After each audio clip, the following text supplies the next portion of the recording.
স্যামসাংয়ের ultra series. Ultra নাম শুনলেই আমাদের একটা স্পেশাল ফোন বলে মনে ফিলিংস চলে আসে। 2024-এ সব থেকে হিট ফোন ছিল Samsung Galaxy S25 ultra. So এই বছর 2025-এ স্যামসাং নিয়ে চলে এসেছে তারই সাকসেসার S25 আলট্রা। তো S25 আলট্রা S24 আলট্রা থেকে কতটা সাকসেসার সেটা তো কোম্পানি বলছে যে অনেক বড় সাকসেসার, কিন্তু কতটা সাকসেসার এবং ডাউনগ্রেড না আপগ্রেড সেটা এই ভিডিওতে পুরোটা দেখলে বুঝতে পেরে যাবে। এই ফোনটি আমি দুদিন ধরে ইউজ করছি, তাই এই ফোনটির সমস্ত রকমের এক্সপিরিয়েন্স, মানে এই ফোনটির ভালো দিক খারাপ দিক এবং এই ফোনটির ফুল রিভিউ এই ভিডিওতে আলোচনা করবো। তো এই ফোনটির রিভিউর সাথে সাথে S24 আলট্রা থেকে কোন কোন জিনিস ডিফারেন্ট আছে সেগুলো আলোচনা করবো, বা কোন কোন জিনিস আপগ্রেড কোন কোন জিনিস ডাউনগ্রেড সেটাও আলোচনা করে দেবো। দিলে তোমাদের সুবিধা হবে S24 আলট্রা নিবে না S25 আলট্রাতে আপগ্রেড করবে। এই গ্যালাক্সি S25 আলট্রাটা এই বছরের সেরা ফোন হতে পারবে কিনা চলো দেখে নেওয়া যাক। তো সবার প্রথমে বলবো ডিজাইন। তো এই ফোনের ডিজাইন S24 আলট্রা থেকে মোটেও চেঞ্জ নয়, আর স্যামসাং ডিজাইনের দিকে এত বেশি চেঞ্জও করে না, সেই সেম ডিজাইন কন্টিনিউ করতে থাকে। একটুকু বলতে পারো যে S25 আলট্রাটা পুরো 90% S24 আলট্রার মতোই লাগবে। কাছ দূর থেকে তো মোটেই বুঝতে পারবে না, কাছে এলে হয়তো কিছু ডিফারেন্স বুঝতে পারবে। সেই ডিফারেন্সগুলির মধ্যে একটি হলো কর্নারগুলো রাউন্ড করে দিয়েছে যাতে হ্যান্ড ফিলটা ভালো আসবে, যে হাতে খোঁচা ফিলটা আর আসবে না। এমনি S24 আলট্রা পুরো ফ্ল্যাট ছিল তাই একটু খোঁচা খোঁচা ফিল রাখতো, কিন্তু S25 আলট্রাটা কর্নার রাউন্ড করে দিয়েছে, তা কার্ভ করে দিয়েছে, তাই হ্যান্ড ফিলটা দারুণ আসবে। S24 আলট্রা থেকে হালকাও ফিলও হবে। মাত্র ফোনটির ওজন 218 গ্রামের। সাইড ফ্রেমটা ফ্ল্যাট করে দিয়েছে তাই হ্যান্ড ফিলটা কমফোর্ট লাগবে, গ্রিপটাও দারুণ হবে, হাতে হোল্ড করলে ভারী ভারী ফিল আসবে। তবে এই ফোনটি অনেকটাই বড়, এক হাতে আরামসে ইউজ করতে পারবেই না, দু হাত হয়তো লেগে যাবে। কারো ছোট হাত হলে সে তো দু হাত অবশ্যই লাগবে। আর এই ফোনটি যতই হালকা হোক না, যতই গ্রিপ ভালো হোক না কেন, এক হাতে ইউজ করতে কিন্তু একটু সমস্যা হবে। আলট্রা ফোন তাই বড় একটু তো মেনে নিতেই হবে। 8.2 mm এর থিকনেস আছে, আর এই ফোনটির ওয়েট ডিস্ট্রিবিউশনটা খুব দারুণ, মানে মনে হবে সব দিকেই সমানভাবে ওয়েট দিয়েছে। হাতে ধরলে ফোনটিকে প্রিমিয়াম ফিল হবে, প্রিমিয়াম ফোন প্রিমিয়াম ফিল হবে। ফোনটি টাইটানিয়াম ফ্রেম, সেটার জন্য ফোনটি অনেকটা ওজন কমাতে পেরেছে। টাইটানিয়াম ফ্রেমটা গ্রেড 5 এর। এই ফোনটির সামনে ও পিছনে গোরিলা গ্লাস আর্মার 2 এর প্রোটেকশন আছে, মানে আর্মার থেকে 30-40% বেটার প্রোটেকশন এই আর্মার 2টা দিবে। আর সাইডে পাওয়ার অন অফ বটন আছে, তবে সঠিক প্লেসে আছে, এক হাতে যখন ফোনটি ইউজ করবে আঙুলটা ঠিক জায়গায় পৌঁছে যাবে। তবে এই পাওয়ার অন অফ বটনটা এই ফোনে বেশিরভাগ সময় কিন্তু AI ফিচার্স ইউজ করতেই কাজে লাগবে। পাওয়ার অন অফ তো হবেই হবে, কিন্তু AI ফিচার্সে বেশি ইউজ হবে। ফোনটিতে IP68 এর রেটিংস আছে, তো ওয়াটার ডাস্ট রেসিস্ট্যান্স পেয়ে যাবে। তবে আমি আশা করছিলাম IP69 এর হয়তো আপগ্রেড হবে। 24 আলট্রাতেও IP68 ছিল, 25 আলট্রাতেও IP68 আছে, তো আপগ্রেড তো নয়, সেমই আছে। এবার বলবো ডিজাইনের পরে এই ফোনটির ডিসপ্লে নিয়ে। S24 আলট্রাতে 6.8 ইঞ্চির ডিসপ্লে ছিল, আর এই S25 আলট্রাতে 6.9 ইঞ্চির ডিসপ্লে দিয়েছে। তো এটা আপগ্রেড ধরতেই পারো, তবে নর্মাল আইসে কিন্তু বুঝতে পারবে না। তো আমি আমার পুরানো ভিডিও যারা দেখেছো, পুরানো স্যামসাংয়ের ভিডিও যারা দেখেছো, আমি স্যামসাংয়ের ডিসপ্লেকে সবসময় বেস্ট বলে থাকি, বিশেষ করে তার AMOLED ডিসপ্লে কোয়ালিটিটা বেস্ট হয়। এই ফোনটির ডিসপ্লে কিন্তু বেস্টেরও বেস্ট বলতে হবে। ফোনটিতে 2x AMOLED ডিসপ্লে আছে, 120 Hz এর রিফ্রেশ রেট আছে, আর এই রিফ্রেশ রেট 1 থেকে 120 Hz পর্যন্ত অ্যাডাপটিভ হয়ে যায়। আর এই ফোনটিতে অ্যাডাপটিভ কালার টোন আছে, ভিশন বুস্টার, এগুলো তো পেয়ে যাবে, যেগুলো ভিডিও দেখার সময় গেম খেলার সময় কিন্তু আলাদা এক্সপিরিয়েন্স পাবে। আর 2600 নিটসের পিক ব্রাইটনেস আছে, তাই আউটডোরে ইনডোরে কোনো রকমের অসুবিধা নেই, ব্রাইটনেস টপ লেভেলের আছে, বেজেল খুবই thin, premium phone, premium experience পাবে। এইসব ডিসপ্লেতে একটা স্পেশাল আছে, যেটা আমি তো সবসময় জন্য স্পেশাল বলি, ফিচার্সটা S24 আলট্রাতেও ছিল, S25 আলট্রাতেও আছে। সেই ফিচার্সটা হচ্ছে ডিসপ্লেতে অ্যান্টি রিফ্লেকটিভ কোটিং আছে, যেটা তোমরা খালি চোখে হয়তো বুঝতে পারবে না। যারা anti reflective coating phone use করেছো তারা বুঝতে পারবে যে এই ফিচার্সটা কতটা উপকারী। মানে ডে ইউজের ক্ষেত্রে রিফ্লেক্ট পুরোটাই বুঝতে পারবে না যে রিফ্লেকশন কিছু হচ্ছে কিনা। এমনকি ঘরের ভিতরে যদি টিউবও জ্বলে, ঘরের ভিতরে কোনো আলো জ্বলে, তার রিফ্লেকশানও কিন্তু এই ডিসপ্লেতে বুঝতে পারবে না। তো এই অ্যান্টি রিফ্লেকটিভ কোটিংটা কিন্তু খুব দারুণ একটা ফিচার্স, যেটা S24 আলট্রাতেও ছিল, S25 আলট্রাতেও আছে। এটা কিন্তু ফিউচারিস্টিক ফিচার্স। তো এই অ্যান্টি রিফ্লেকটিভ কোটিং আছে এমন একটা ডিসপ্লে এবং অন্য একটা ডিসপ্লেকে যদি দুটো আউটডোরে কম্পেয়ার করো, মানে সানলাইটে কম্পেয়ার করো, তবেই কিন্তু ফিলটা বুঝতে পারবে এই ফিচার্সটা কতটা ইম্পর্টেন্ট। আর এই ফোনটি মাল্টিমিডিয়া এক্সপিরিয়েন্স তো অন্যান্য স্যামসাংয়ের থেকে বেস্ট বলেছি, বেস্টেরও বেস্ট হবে। আর মাল্টিমিডিয়া এক্সপিরিয়েন্সে মনে হবে যেন পুরো সিনেমা দেখছো, সেই রকম ভিউ। আর কালার ডিটেলিং খুব দারুণ, ডিটেলসটা খুব দারুণ। আর 4K HDR মধ্যে তোমরা ইউটিউবে ভিডিও দেখতে পারবে আরামসে। Video quality super, sound quality আরও সুপার। আর এই ফোনের সাউন্ড কোয়ালিটিটা একটু চেক করে নিতে পারো যে সাউন্ড কোয়ালিটিটা কেমন। আমি একটা সাউন্ড শুনিয়ে দিচ্ছি।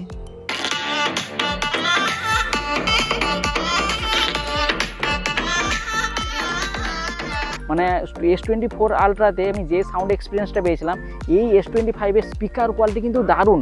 মানে বলতে পারো এটা কিন্তু আপগ্রেড, মানে স্পিকার কোয়ালিটি এই ফোনে কিন্তু অনেকটা বেশি আপগ্রেড ভার্সন দিয়েছে। তার থেকে লাউড সাউন্ড তো হবে এবং কোয়ালিটিও ভালো। এবার বলবো এই ফোনের performance, flagship phone, premium phone, তাই পারফরমেন্সটা সেই লেভেলে দরকার, সেই লেভেল কিন্তু নিরাশ করেনি। এই ফোনটিতে স্ন্যাপড্রাগনের 8 এলিটের প্রসেসর আছে, যেটা কিন্তু এই বছরের সবথেকে সেরা প্রসেসর বলতে পারো এখন পর্যন্ত। আগের বছরেও S24 আলট্রাতে স্ন্যাপড্রাগনের 8 Gen 3 ছিল, সেটা সেই বছরের লেটেস্ট প্রসেসর ছিল। এটাতে স্ন্যাপড্রাগনের 8 এলিটের প্রসেসর আছে, এটা এই বছরের latest processor, 3 nanometre best processor, খুবই স্ট্রং প্রসেসর। আর এই প্রসেসরে বিশেষ অপটিমাইজেশন করা হয়েছে এই গ্যালাক্সি ফোনগুলোর জন্য। এই ফোনের সিপিইউ থ্রটলিং অতটা বেস্ট বলবো না, তবে এই প্রসেসরে এই রকম সিপিইউ থ্রটলিংই আছে 70% মতো। এই প্রসেসরে আমি যতগুলো ফোনই দেখেছি সিপিইউ থ্রটলিং কিন্তু অতটা বেস্ট নয়, মোটামুটি 70-80-এর কাছাকাছিই থাকে। তবে কিন্তু এই ফোনে হিট লক্ষ্য করবে না, হিট নেই। বেশি গেমিং করলে হালকা হয়তো ওয়ার্ম ফিল হবে, কিন্তু হিট লক্ষ্য করবে না। এই ফোনটিতে হাই গেমিং আরামসে করতে পারবে। প্রিমিয়াম ফোনের জন্য গেমিংয়ে কোনো রকম অসুবিধা হবে না। বড় ফোন একেবারে ভিজুয়ালটা কিন্তু পুরো চোখের সামনে লাগবে। আর ডিটেলিং ঠিকই আছে, 90 FPS BGMI আরামসে খেলতে পারবো। অন্যান্য যে কোনো হাই গেমিং এই ফোনে চলে যাবে, কোনো অসুবিধা নেই। LPDDR5X এর র্যাম টাইপ, UFS 4.0 এর স্টোরেজ টাইপ আছে, মানে ভেবে নাও। এবং মাল্টিটাস্কিংয়ে তো কোনো রকমের অসুবিধা নেই, সব কিছুই প্রসেসিংয়ের দিক থেকে বেস্টই আছে এবং লেটেস্টই আছে। Multitasking, app opening close smoothly হবে। ফোনটিতে 2.7 বা 2.8 মিলিয়ন পর্যন্ত আন্তঃ স্কোর লক্ষ্য করবে। তবে এই আপডেট একটা আসবে, এই আপডেটের পরে কিন্তু পারফরমেন্সটা আরও স্মুথ হবে। এবার বলবো এই ফোনের ব্যাটারি নিয়ে। এই ফোনটিতে ব্যাটারি S24 আলট্রাতে যেই ব্যাটারি ছিল, এবার এই ফোনেও S25 আলট্রাতেও সেম ব্যাটারি আছে। 5000 mAh ব্যাটারি আছে, 45 ওয়াট ফাস্ট চার্জিংয়ের সাথে। তবে এইটুকু বলতে পারি সেম হলেও কিন্তু এই S25 আলট্রার ব্যাটারি ব্যাকআপটা কিন্তু বেস্ট, মানে মিনিমাম কোম্পানি থেকে বলেছে 1 ঘন্টার বেশি ব্যাকআপ পেয়ে যাবে। তবে এটা সম্ভব হয়েছে মনে হয় এই স্ন্যাপড্রাগনের 8 এলিট প্রসেসরের জন্য। আর এই ফোনটিতে ওয়্যারলেস চার্জিংও সাপোর্ট করে, 25 ওয়াটের, এবং রিভার্স চার্জিংও সাপোর্ট করে। 7-8 ঘন্টার মাল্টিমিডিয়া স্ক্রিন অন টাইম পেয়ে যাবে। এই ফোনটিতে USB পোর্টটা 3.2 জেনারেশন 1 এর আপডেট আছে। এবার বলবো এই ফোনের ক্যামেরা নিয়ে। মানে S24 আলট্রাতে চাঁদকে জুম করে চাঁদকে পুরো ঘরে টেনে নিয়েছিলাম। S25 এর ক্যামেরাও সেই লেভেলের ঘরে আনার ক্যামেরা। মানে S25 আলট্রাতেও সেম ক্যামেরা ফিচার্স আছে, শুধু আলট্রা ওয়াইডটা একটু চেঞ্জ করে দিয়েছে। তাও বলে দিচ্ছি, প্রাইমারি 200 মেগাপিক্সেলের, আলট্রা ওয়াইড 50 মেগাপিক্সেলের, যেটা S24 আলট্রাতে 10 মেগাপিক্সেলের ছিল। আর পেরিস্কোপ হচ্ছে 50 মেগাপিক্সেলের, আর যেটা 5x অপটিক্যাল জুম দিয়ে দিবে। আর একটা হচ্ছে 10 মেগাপিক্সেলের টেলিফোটো সেন্সর, যেটা ব্যাকে।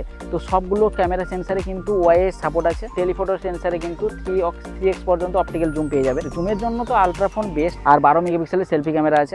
ব্যাক ক্যামেরাটিতে 8K 30 fps ভিডিও রেকর্ড করতে পারবে, এমনকি লগ ভিডিও 8K তে করতে পারবে। লগ ভিডিওর ব্যাপারটা পরে বলছি। কিন্তু পিকচার কোয়ালিটি অনেকটা বেশি আপগ্রেড, কারণ দুটো ফোনকে যদি পাশাপাশি রাখো তাহলেই বুঝতে পারবে যে হালকা কিছু আপগ্রেড কিন্তু S25 আলট্রাতে আছে।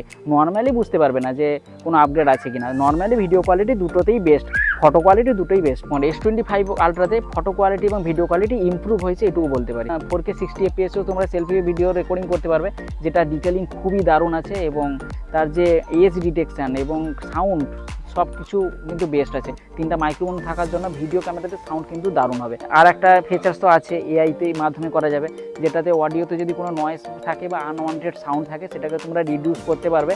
সেই ফিচার্সটা এই ফোনটিতে আছে, যেটা S25-এও ছিল, সেই অডিও নয়েজ ক্যান্সেলেশন, সেটা S25 আলট্রাতেও আছে। তবে S24 আলট্রাতে আপডেট চলে আসবে। তবে এইটুকু বলে দিচ্ছি, পোর্ট্রেট সেন্সারে 3x 5x এর ফটোগুলো কিন্তু মাইন্ড ব্লোয়িং, সুন্দর বলতে পারো। স্কিন টোন অ্যাডজাস্টমেন্টটা খুবই দারুণ, সেলফিতে বলো বা ব্যাক ক্যামেরাতে বলো। আর ভিডিও রেকর্ডিং করার সময় লেন্স সুইচ করতে পারবে, মানে কন্টিনিউ ভিডিও রেকর্ডিং করতে পারবে।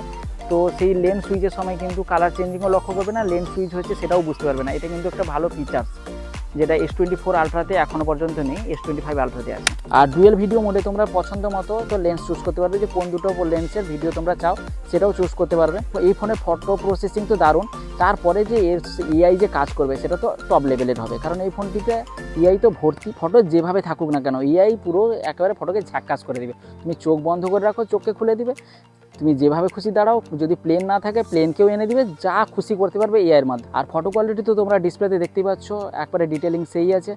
S24 আলট্রা থেকে S25 আলট্রাতে ফটোগুলো কিন্তু বেশি সোশ্যাল মিডিয়া সেন্ট্রিক ফটো, এইটুকু বলতে পারি। একটু ভিভিড ভাইব্রেন্ট টাইপ ফটো আসে S25 আলট্রাতে। তো 50 মেগাপিক্সেলের আলট্রাওয়াইড সেন্সারে তোমরা ম্যাক্রো ফটোও শ্যুট করতে, ম্যাক্রো ফটোর কোয়ালিটিও কিন্তু দারুণ আছে।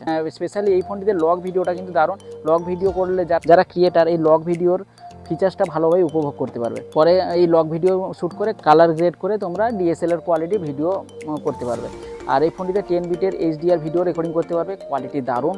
আর এই ফোনটিতে প্রসেসরের জন্য 8K ভিডিও কিন্তু অতটা বেশি হিট হবে না, তবে কন্টিনিউ 8K ভিডিও করলে কিন্তু হিট হবে, সব ফোনেই হিট হয় 8K ভিডিওর ক্ষেত্রে। এই ফোনের ফটোতে লাইভ ফটোর একটা অপশন আছে, যেটা মোশন ফটো বলে ভাবছেন।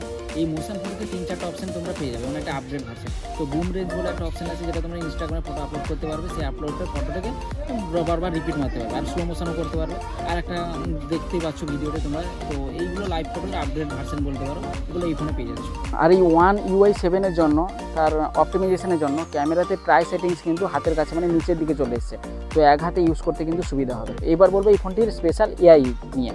তো এআই তো তোমরা জানো S24 আলট্রাতে কিছু এআই ছিল, S25 আলট্রাতেও সেম এআই আছে, তবে অনেক কিছু নতুন এআই আছে। সেই নতুন কিছু স্পেশাল এআই ফিচার্স নিয়ে বলবো। সবগুলো এআই ফিচার্স নিয়ে বললে ভিডিও 25-30 মিনিটের উপরে হয়ে যাবে, অত ভিডিও দরকার নেই। স্পেশাল বলে দিচ্ছি। আর S24 আলট্রাতে ছিল, সেগুলো তো তোমরা জানোই। ফোনটিতে জেমিনির অ্যাডভান্স আপডেট আছে, যেটা 6 মাস পর্যন্ত ফ্রি পাবে, তার 6 মাসের পরে কিন্তু টাকা দিতে হবে এই জেমিনি ফিচার্সগুলো পাওয়ার জন্য। আর সার্কেল টু সার্চ অপশন তো আছেই, যেটা আগে থেকে অনেক বেটার কাজ করে এখন। নতুন একটা ফিচার্স নিউ ব্রিভ নামে, যেটা ডাইনামিক আইল্যান্ডের মতো, এটাতে রিসেন্ট টাস্কগুলো দেখতে পাবে এবং daily task, daily routine, weather সব কিছুই একটা জায়গায় ইনফরমেশন পেয়ে যাবে। ফটোতে যে এআই ইরেজ, সেটা এই ফোনে কিন্তু অনেকটা ইমপ্রুভমেন্ট এনেছে। যে কোনো ফটোর উপর যে কোনো ড্রয়িং বানিয়ে সেটা এআই সাহায্যে রিয়েল ফটোতে পরিণত করতে পারবে। মানে যে কোনো ড্রয়িং বানাও, এরোপ্লেন বানাও, ফুল বানাও, পোকা বানাও, সাপ বানাও, যে কোনো ফটো, মানে যে কোনো ড্রয়িং ফটোর উপরে বানাও, সেটা অরিজিনালি দেখতে পাবে। এবং অনেকগুলো অপশনের সাথে এআই সব কিছু ম্যানেজ করে নেবে, কিন্তু এআই সাথে পুরো রিয়েল লাগবে। মনে হয় যেন আকাশে প্লেন ছিল না, হঠাৎ করে প্লেন চলে এলো, সাপ হাতে ছিল না, হাতে সাপ চলে এলো। কেস টু অপশনে গিয়ে এআই এর মাধ্যমে পুরো রিয়েল ইমেজে করতে পারবে। শুধু ইমেজে নয়, নোটসে কিন্তু খুব ভালো কাজ করে এই এআইটা। কিছু একটা ড্রয়িং করে সেটা রিয়েল ইমেজে, তার 3D কার্টুনে, ওয়াটার স্কেচে, ওয়েল পেন্টে প্রভৃতি ফিচার্সে ইউজ করে বিভিন্ন ইমেজ করতে পারবে, মানে পুরোটাই রিয়েল লাগবে। তো এই ফোনটিতে যে সমস্ত এআই আছে সব কিছু এআই কিন্তু কোনো বাইরে থেকে কোনো অ্যাপস ডাউনলোড করতে পারবে বা বাইরের কোনো সফটওয়্যার না, সব কিছুই ফোনের মধ্যে হবে এবং খুব ফাস্ট হবে। ডেটা কিন্তু ফোনের মধ্যেই থাকবে। ফটো স্টুডিওতে গিয়ে যে কোনো ফটোকে তোমরা 3D বা কার্টুনে বা ওয়াটার স্কেচ সব কিছুতে পরিণত করতে পারবে এবং তার লুকটাও দেখো আলাদা হয়ে যাবে। কার্টুন লুকটা বিশেষ করে ব্যাপক লাগবে। তো অবতার লুকও দিতে পারবে। কোনো নোটস বা পিডিএফ থাকলে সেই নোটস বা পিডিএফের পুরো সামারি কিন্তু এআইয়ের মাধ্যমে পেয়ে যাবে। মানে এই নোটস, এত বড় নোটস পড়ার দরকার নেই বা অত বড় পিডিএফ পড়ার দরকার নেই, তা কী বলতে চাইছে সেগুলো এআইয়ের মাধ্যমে জানতে পারবে। আর এই ফোনটিতে কম্পোজ নামে একটা অপশন আছে, যেটাতে এআইয়ের মাধ্যমে 2-3টা লাইন লিখলে পুরো সামারি দিয়ে দিবে, মানে পুরো প্যারাগ্রাফ লিখে দিবে। এমনকি সেটাকে ইমেল বা সোশ্যাল মিডিয়া পোস্ট বা SMS-এও কনভার্ট করে দিবে। সব কিছু কিন্তু এআই করে দিবে। আর লাইভ ট্রান্সলেট তো আছে, বিভিন্ন ভাষা থেকে বিভিন্ন ভাষায় ট্রান্সফার করতে পারবে। তার সাথে লাইভ কল ট্রান্সলেটও আছে। আরও অনেক কিছু এআই আছে। মানে আমি তো বলেছিলাম যে এই ফোনটি পুরো এআই ভর্তি। তো তোমরা কমেন্ট বক্সে অবশ্যই জানিও যে এই এআই ফিচার্সগুলো ডেইলি লাইফে কে কতটা ইউজ করে। আর এই ফোনের জেমিনি এতটা স্মার্ট, ধরো কোনো ইউটিউবের 2-3 ঘন্টার ভিডিও আছে, সেই ভিডিওটা তোমাকে 2-3 ঘন্টা পরে দেখতে হবে না, এআই কিন্তু পুরোটাই শর্ট করে দিবে। তো সেই ভিডিওর মেন টপিক, মেনলি কী বলতে চাইছে, ভিডিওটা কী নিয়ে, সব কিছু কিন্তু এআই আগে থেকে বলে দিবে। তাই তোমাকে নতুন করে 2-3 ঘন্টার সময় নষ্ট করার মোটে দরকার নেই, সব কিছু এআইয়ের মাধ্যমে জানতে পেরে যাবে। এআই এর অনেক ফিচার্স এই ফোনটিতে আছে। আর এই ফোনটিতে Android 15-এর আপডেট, তার সাথে One UI 7-এর আপডেট আছে, যেটা নতুন ওএস আপডেট এটা। আর স্যামসাংয়ের এই ওএসটা ফ্ল্যাগশিপ ফোনের ক্ষেত্রে সবথেকে বেশি অপটিমাইজেশন হয়েছে। আমি আগেও বলেছি যে ফ্ল্যাগশিপ লেভেলের ফোনের ক্ষেত্রে স্যামসাংয়ের ওই ওএসটা কিন্তু দারুণ কাজ করে অন্যান্য ফোনের থেকে। তুমি কালার ওএস নিয়ে আসো, ফান্টাজ ওএস নিয়ে আসো, স্যামসাংয়ের One UI এর ক্ষেত্রে কিন্তু ওগুলো অনেকটা ডাউন। এই ওএসে কাস্টমাইজেশন অনেক বেশি পাবে, স্মুথনেস অনেক বেটার পাবে। তাছাড়া আরও One UI 7-এর আপডেট নিয়ে এসছে, আরও বেস্ট করে দিয়েছে। এই আপডেটটা S25 সিরিজের সাথে পেয়ে যাচ্ছ, কিন্তু S24ও 2-3 মাসের পরে চলে আসবে। তাই আপডেট দুটো ফোনে প্রায় সেম হয়ে যাবে। এবার বলবো একটা ডাউনগ্রেড নিয়ে। অনেকক্ষণ আপগ্রেড নিয়েও বলেছি, এবার বলবো একটা ডাউনগ্রেড নিয়ে। এই ফোনটিতে যে S Pen আছে, সেই S Pen ফিচার্সে অনেক কিছু ডাউনগ্রেড হয়েছে। কারণ S24 আলট্রাতে যে S Pen ছিল তাতে অনেক ফিচার ছিল, ব্লুটুথ সাপোর্ট ছিল। ব্লুটুথ সাপোর্ট থাকার জন্য ফটো তো তোমরা S Pen-এর সাথে তুলতে পারতে, ফোনকে বিভিন্নভাবে কন্ট্রোলও S Pen-এর সাহায্যে করতে পারতে সেই ব্লুটুথের জন্য। কিন্তু S25 আলট্রাতে S Pen তো আছে, কিন্তু ব্লুটুথ স্পেসিফিকেশনটা হাঁটিয়ে দিয়েছে, মানে ব্লুটুথ আর সাপোর্ট করে না। তো নর্মালি ড্রয়িং করতে, নোটস করতে, ফোন টাচ করতেই এই S Pen-টা ইউজ হবে, বাকি কোনো কাজে S Pen ইউজ করতে পারবে না। মানে S Pen-টাকে পুরো ইউজলেস করে দিয়েছে S25 আলট্রাতে। তো এটা করেছে জানি না স্যামসাং বিজনেস মডেলের জন্য, কারণ স্যামসাং S Pen নিয়ে আসছে, ব্লুটুথওয়ালা S Pen নিয়ে আসছে, যেটা S25 আলট্রাতে সাপোর্ট করে, কিন্তু সেটাকে তোমাদের আলাদাভাবে টাকা দিয়ে কিনতে হবে, সেটাতে কিন্তু ব্লুটুথ সাপোর্ট হবে। তো এটা স্যামসাংয়ের বিজনেস মডেল বলতে পারো। আর এই ফোনটির প্রাইস বর্তমানে আমি যখন ভিডিও করছি, মানে লঞ্চের সময় 512 GB স্টোরেজের মডেলটা তোমরা 1,21,000 টাকার মাধ্যমে পেয়ে যাবে অফার লাগিয়ে। তো এটা অনলাইন অফলাইন দু জায়গায় পেয়ে যাবে। তোমরা অফলাইনের জন্য রেখা টেলিকমে যোগাযোগ করতে পারো। রেখা টেলিকমের ফুল ডেসক্রিপশন আমি দিয়ে দেবো, নিজের হাতে ফোনটিকে ইউজ করতেও পারবে দোকানে গিয়ে। তো ফোনটাকে ফিল করার পরে ফোনটি নেবে, তখন বেশি ভালো লাগবে। তো সেই ইউজার এক্সপিরিয়েন্স হওয়ার জন্য অবশ্যই রেখা টেলিকমে ভিজিট করবে। তো আজকের ভিডিওটা এই পর্যন্ত। ফোনটিতে এআই একটা মেজর পার্ট তো নিয়েছে, সেটা তো বলতে অপেক্ষা রাখে না, কিন্তু তাছাড়াও এই ফোনটিতে ডিসপ্লে ভালো, পারফরমেন্স টপ নচ, ক্যামেরাও খুব ভালো। তো এগুলো দেখলে একটা ফ্ল্যাগশিপ ফোনকে কিন্তু মানায়। এইসব ফোনে ফ্ল্যাগশিপ ফোন, এইসব ফোনকেই অরিজিনাল ফ্ল্যাগশিপ ফোনই বলা হয়। তো যদি কারোর S24 আলট্রা আছে তাহলে তো আপগ্রেড করার মোটেও দরকার নেই। যেসব আপগ্রেড S25 আলট্রাতে আছে সেটা S24 আলট্রাতে অত বেশি ফিল আসবে না। S24 আলট্রা যার কাছে আছে তাকে আপগ্রেড করা মোটেও প্রয়োজন নেই। কেউ যদি নতুন এক্সপিরিয়েন্স করতে চাও তার ক্ষেত্রে S25 আলট্রা একদমই ঝাকাস ফোন আছে। একটা ডিসেন্ট আপগ্রেড ফোন হচ্ছে S25 আলট্রা। তো আজকের ভিডিওটা এই পর্যন্ত। ভিডিওটি যদি ভালো লেগে থাকে তাহলে অবশ্যই লাইক, এবং এই ফোনের কোন ফিচার্সটা তোমাদের সবথেকে বেশি ভালো লেগেছে কমেন্ট বক্সে অবশ্যই জানিও। পরবর্তী ভিডিও দেখার জন্য চ্যানেলটিকে অবশ্যই সাবস্ক্রাইব করে পাশের বেল আইকনটাকে প্রেস করে রাখবে। দেখা হবে তাহলে নেক্সট ভিডিওতে। সবাই ভালো থাকবে, খুশি থাকবে, টাটা।